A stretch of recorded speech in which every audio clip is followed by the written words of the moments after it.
할렐루야. 오늘은 창세기 5번째 시간, 이제 아브라함의 그 뒷부분과 그 다음에 이삭에 대해서 우리가 말씀을 잠깐 살펴보도록 하겠습니다.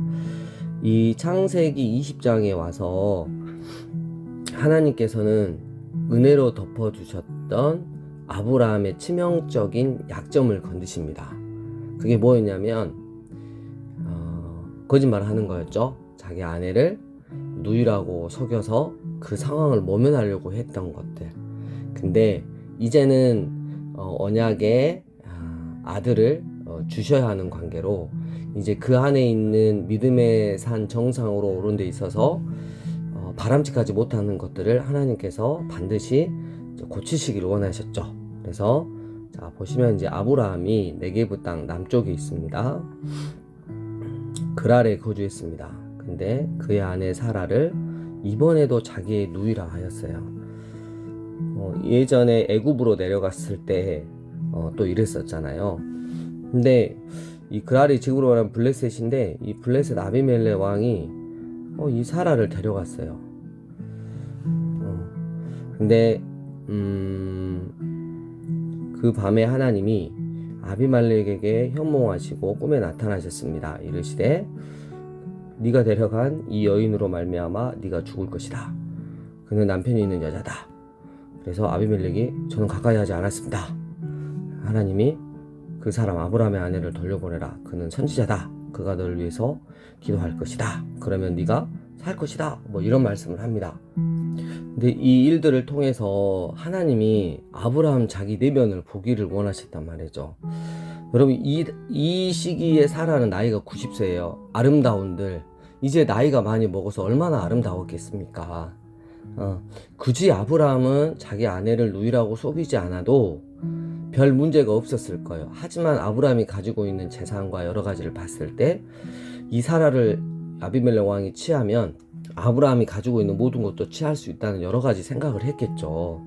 그래서 하지 않아도 될 것을 자신의 치명적인 약점을 결국 극복하지 못하고 또 이런 일을 저질렀습니다. 근데 하나님께서 또 역사해 주셨어요. 그러면 이게 이제 반복되는 사건을 통해서 아브라함이 내가 이 부분에서 너무 하나님 앞에 약했구나. 내가 믿음의 산 정상으로 올라가는데 이 부분을 내가 반드시 고쳐야겠구나 라고 생각을 할 수 있었겠죠. 그래서 이 부분을 하나님께서 정확하게 건드셨습니다. 자, 여기 보면 꼭 드러내고야만 하는 하나님의 의도 있었어요. 아브라함이 가지고 있던 그 치명적인 문제를 믿음을 써서 넘기면 언약인 자녀인 이삭을 받게 되는데 하나님은 아브라함이 믿음의 길을 걸어오면서도 절대 고치지 않고 있었던 바로 그 문제를 드러내셨다는 것이죠. 가는 곳마다 사라를 누이라 하리라. 그것이 바로 아브라함의 문제였던 것입니다. 여러분도 문제가 있잖아요. 우리가 믿음의 길 가다 보면 나의 치명적인 약점이 있단 말이에요. 하나님이 들춰내실 때 깨달아야 되는 거예요. 그리고 결론을 내려야 되는 거예요. 그래야지 하나님이 더 아름다운 믿음의 길, 그리고 복의 통로가 되는 하나님의 사람으로 만들어 가신다는 것입니다. 그 이야기들이 쭉 있고요. 조금 하나만 더 기억해야 될 게 17절 아브라함이 아비멜렉과 그 가정을 위해서 기도했어요. 아비멜렉과 그의 아내와 여종을 치료하사 원래 출산을 못했어요. 아마 아비멜렉이 성병이 있었지 않나 이런 추측을 합니다. 근데 요 문구가 없으면 곧 1년 있다가 아기를 낳거든요. 그러면 이게 누구 아기인지가 몰라지잖아요. 그래서 정확하게 밝히고 있습니다. 자, 드디어 21장에 가서 여호와께서 말씀하신 대로 사라를 돌보셨고 여호와께서 말씀하신 대로 사라에게 행하셨어요. 그래가지고 하나님의 말씀하신 시기가 되어서 아들을 낳았습니다. 그 아들 이름이 바로 이삭입니다. 하나님께서는 말씀하시면 반드시 이루십니다. 아브라함이 그의 아들 이삭이 그에게 태어날 때 100세라 이랬어요. 그래서 이삭, 웃음이란 뜻이죠. 네. 아이가 자라매 젖을 떼고 돌잔치 같은 걸까요? 비록 유대인 보면 전통 책들을 보면 3살 정도를 뜻합니다. 그래서 잔치를 베풀었는데 이제 이런저런 이야기가 쭉 이렇게 나옵니다. 그리고 조금만 더 보면 그 아까 아브라함과 아비멜렉이 있는데 아비멜렉과 그의 군대 장관 비골이 아브라함한테 왔습니다. 그래서 늘 괴롭히기만 했단 말이에요. 아브라함이 하나님이 무슨 은혜를 주셨냐면 광야에서 사막에서 우물을 파내는 은혜를 주셨어요. 그래서 막대기 들고 다니다 여기다 파봐. 그럼 바로 물줄기가 그 안에 있었던 거죠. 근데 그것을 이 아비멜렉이 시기해서 빼앗아 버렸어요. 예. 그래서 근데 이제 아비멜렉이 보니까 아브라함이 무슨 일을 하든지 하나님이 함께 계심을 보게 된 것입니다. 그래서 화친 조약을 맺으러 왔습니다. 그래서 서로 화친을 하게 되었다는 이야기가 나옵니다. 그리고 이제 아브라함의 22장 이제 결정적인 믿음의 산 정상에서 아브라함이 여러분 처음에는 정말 믿음 없음이 많았잖아요. 그래서 거짓말도 하고 조급함 때문에 또 그릇된 일들도 하고 이랬지만 아브라함이 어느 정도 믿음의 산 정상에 와 있는지를 보여주기 위해서 오고 오는 세대에게 믿음의 사람이라는 건 결국 여기까지 가야 한다는 걸 보여주고 있습니다. 그래서 시험지를 내십니다. 그래서 네 아들, 네 사랑하는 독자 이삭을 데리고 모리아 땅으로 가서 내가 내게 일러준 한 산에 이르러 그를 번제로 드리라. 이 번제로 드리라고 하는 거 깜짝 놀랄 일이죠. 아들을 잡아서 죽여서 껍질을 벗기고 안에 있는 거 다 빼내고 각을 떠서 제단 위에다가 올려놓고 불로 질리는 거잖아요. 근데 분명히 이제 아브라함은 사라와 믿음의 길을 함께한 사라와 논의를 했을 것입니다. 근데 아브라함이 주저하지 않았어요. 아침에 일찍 일어났어요. 이미 아브라함은 결론을 냈어요. 그래서 나귀의 안장을 지우고 두 종과 그의 아들 이삭을 데리고 번제에 쓸 나무를 쪼개어 가지고 떠났습니다. 그래서 하나님이 자기에게 일러주신 곳으로 갔습니다. 그래서 종들한테 여기서 기다려라. 자, 여기서 보세요. 여기서 힌트가 있어요. 우리가 너희에게로 예배하고 돌아오리라 이랬어요. 나만 돌아오는 게 아니라 우리가 돌아오리라 그랬어요. 그러니까 아브라함은 생명의 주권자가 누구인지 정확하게 알고 그 어떤 망설임 없이 즉각적으로 순종했다는 거죠. 아브라함은 믿음으로 이미 이삭을 하나님께 드렸던 것입니다. 마음에서 이미 이삭을 죽였어요. 그래서 하나님께 드렸던 것입니다. 근데 아브라함은 오직 약속의 자녀인 이삭을 통해 네 자손이 하늘의 별들처럼 많아지게 하겠다라고 말씀하셨던 그 하나님이 능히 이삭을 죽은 자 가운데서 다시 살리실 줄로 믿었던 거죠. 약속이 충돌될 리가 없잖아요. 그래서 하나님은 반드시 내가 믿음으로 이삭을 하나님께 드려도 하나님께서는 분명히 그 이삭을 통해서 믿음의 자손들이 하늘의 별처럼 수없이 많아질 거라고 약속하셨기 때문에 이건 하나님이 해결하실 문제다. 나는 드리기만 하면 된다 하고 결론을 내린 거죠. 이 믿음의 말이 바로 여기서 나옵니다. 우리가 이랬어요. 아멘. 자, 쭉 동행을 하는데 이삭이 묻습니다. 아버지, 불과 나무는 있는데 번제할 양은 어디 있습니까? 라고 물어요. 아브라함이 말합니다. 내 아들아, 번제할 어린 양은 하나님이 자기를 위하여 친히 준비하실 거야. 이미 믿음의 고백을 하고 있죠. 하나님이 그에게 일러주신 곳에 이르렀습니다. 이에 아브라함이 그 곳에 제단을 쌓고 나무를 버려놓고 그의 아들 이삭을 결박해서 손을 내밀어 칼을 잡고 그 아들을 잡으려 합니다. 어떤 망설임도 없었어요. 왜? 이삭은 하나님 거였기 때문에 처음부터. 네, 여호와의 사자가 하늘에서부터 그를 불러 이르시되 아브라함아 아브라함아 하시는지라 내가 여기 있나이다. 그 아이에게 네 손을 대지 말라. 그에게 아무 일도 하지 말라. 네가 네 아들 내 독자도 네가 아끼지 아니하였으니 내가 이제야 내가 하나님을 경외하는 줄 아노라 이랬어요. 여러분, 그리고 아브라함이 눈을 들어보니 한 순양이 걸려 있었어요. 그래서 대신 번제로 드렸죠. 그래서 여호와 이레라고 합니다. 여호와께서 미리 다 준비해 놓고 계셨네. 하나님의 산 여호와의 산에서 준비되리라 하는 뜻이에요. 여러분, 여기서 아브라함은 자기가 가장 사랑하는 독자 이삭일지라도 하나님께 주저없이 드렸어요. 믿음의 산 정상에서. 이에 하나님은 아브라함과 같이 믿음으로 반응하는 오고 오는 모든 모든 세대에게 당신의 가장 사랑하시는 독자 예수님을 이 모리아산 정상에서 십자가 위에서 우리에게 그 예수님의 생명을 주셨던 것입니다.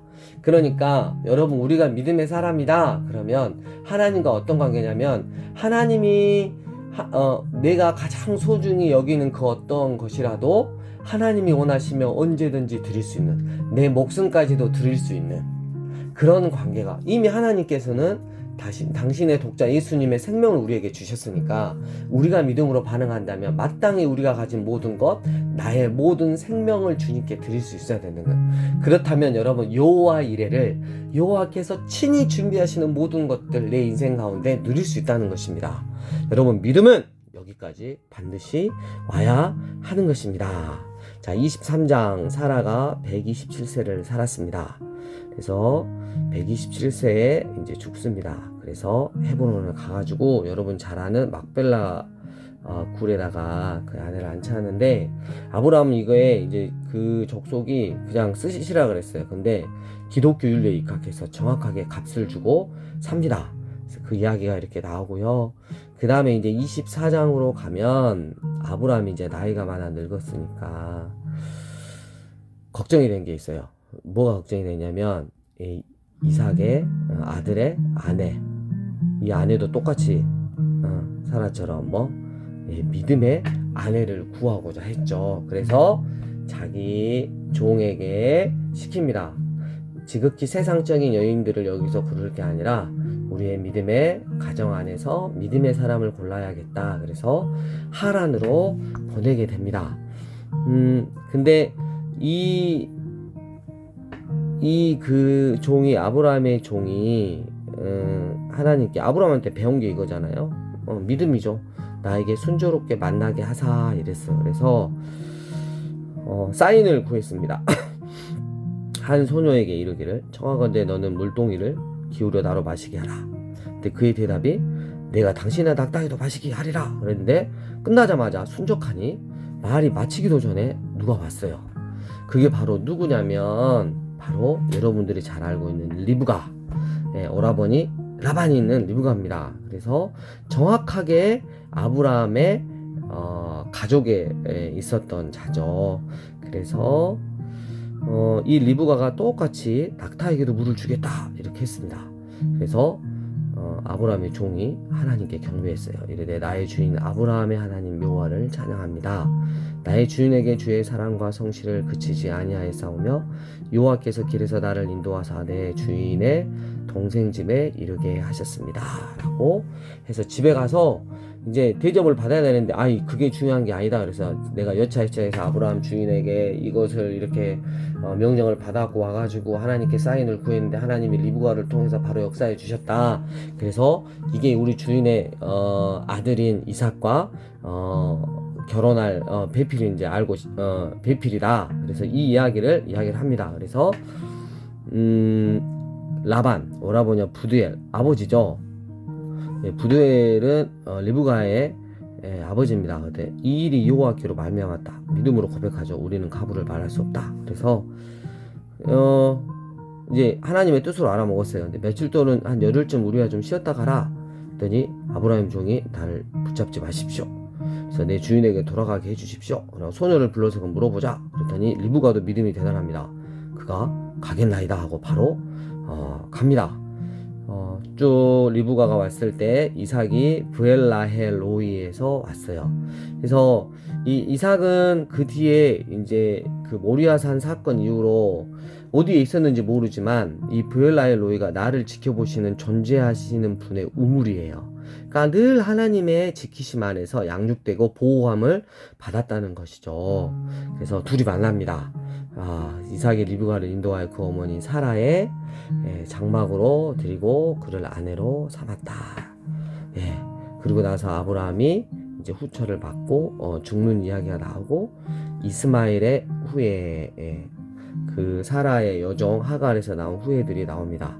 그리고 이제 에서와 야곱, 이삭의 두 아들이죠. 이삭이 40세에 리브가를 맞아서 아내로 삼았어요. 그래가지고 이삭이 그의 아내가 임신하지 못해서 기도했어요. 그랬더니 임신을 했어요. 여러분, 근데 이삭이 임신을 해서 나오는데, 얘기가 나오는데 60세였어요. 여러분, 무려 20년 동안 기도했어요. 여러분, 기도는 이 정도 해야 됩니다. 예, 하나님의 마음을 감동 시키는, 그리고 하나님의 뜻 안에 있는 기도를 우리는 쉬지 않고 응답 받을 때까지 기도해야 합니다. 근데 이게 여호와께서 두 국민이 내 태중에 있다, 두 민족이 내 복중에서 나누인다. 근데 큰 자가 어린 자를 섬기리라, 이렇게 말씀했습니다. 그래서 쌍둥이가 나왔는데 형이 나왔죠. 에서가 나오고, 근데 이 야곱이 얼마나 욕심이 많았으면 에서의 발꿈치를 내가 먼저 나가야 되는데 하고 나왔다는 거죠. 자, 이런 이야기가 나오고요. 이 아이들이 장성해서, 근데 에서는 익숙한 사냥꾼이 들사람. 이 들사람이란 뜻은 히브리어를 잘 보면 뭐냐면 지극히 세상적인 사람이었어요. 그러니까 이 에서는 보면, 나중에 보면 그 세속적인 여자들 너무 좋아했고, 그리고 지금으로 말하면 세상적으로 너무나 잘 나가는 스타일이었어요. 근데 야곱은 조용한 사람, 뭐 마마보이 같은 느낌이 들지만 늘 경건한 자였어요.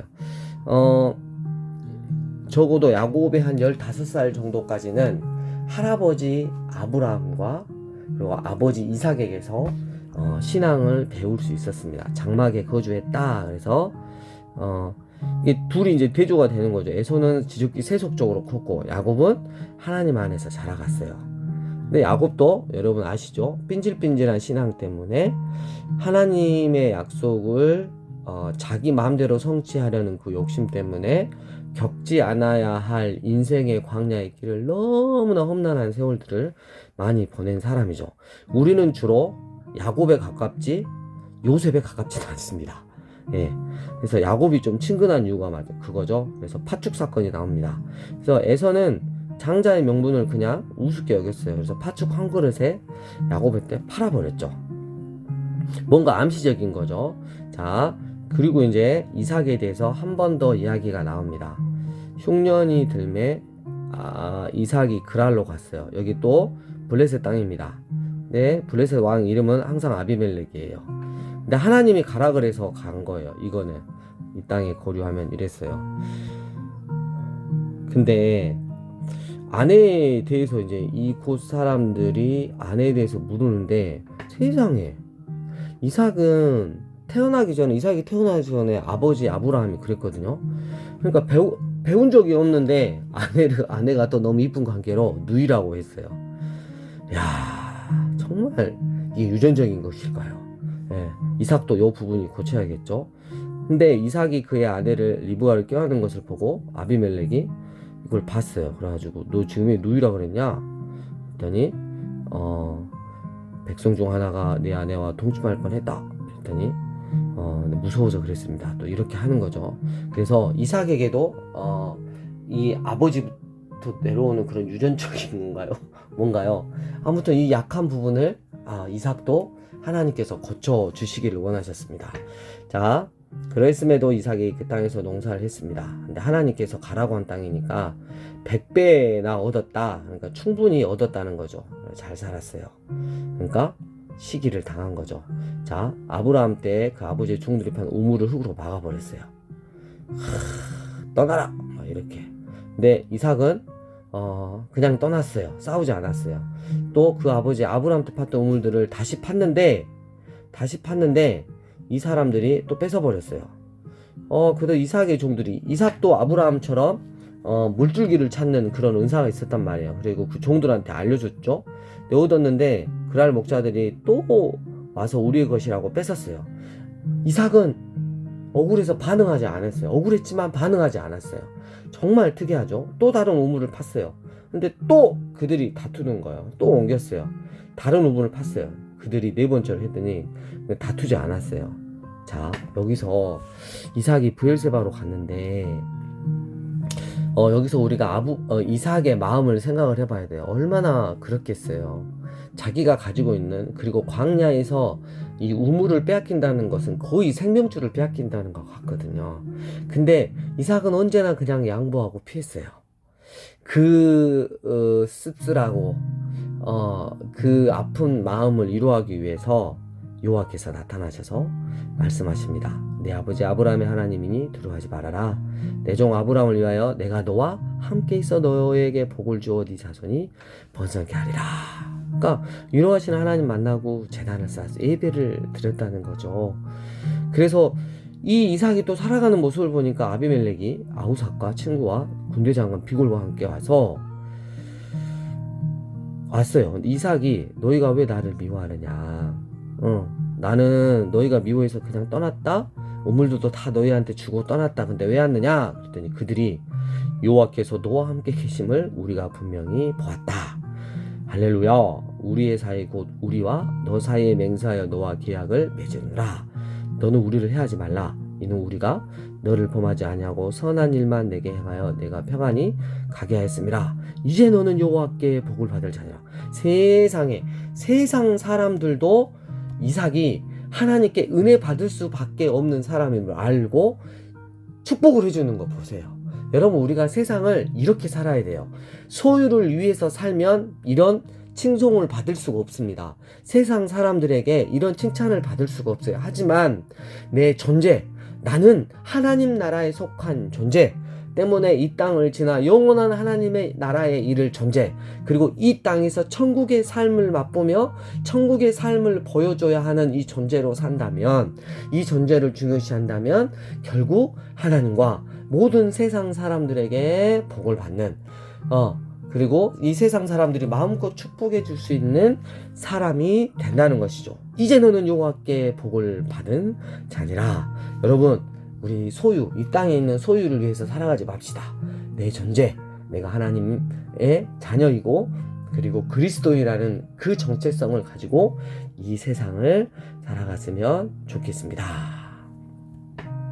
에서가 이방의 여자들을 아내로 맞이했더니 엄마 아빠에게 큰 근심이 되었습니다. 이제 27장부터는 또 다음 주에 이어서 하도록 하겠습니다. 이번 한 주 아브라함처럼 믿음의 산 정상에 오르기 위해서 나는 어떠한 결론을 내려야 하는지, 그리고 이삭처럼 소유를 위해서 사는 게 아니라 존재를 위해서 살아갈 때 세상에서 나는 어떻게 높임을 받을 수 있는지를 우리가 말씀을 통해서 또 다시 한번 확인할 수 있었으면 좋겠습니다. 축복합니다.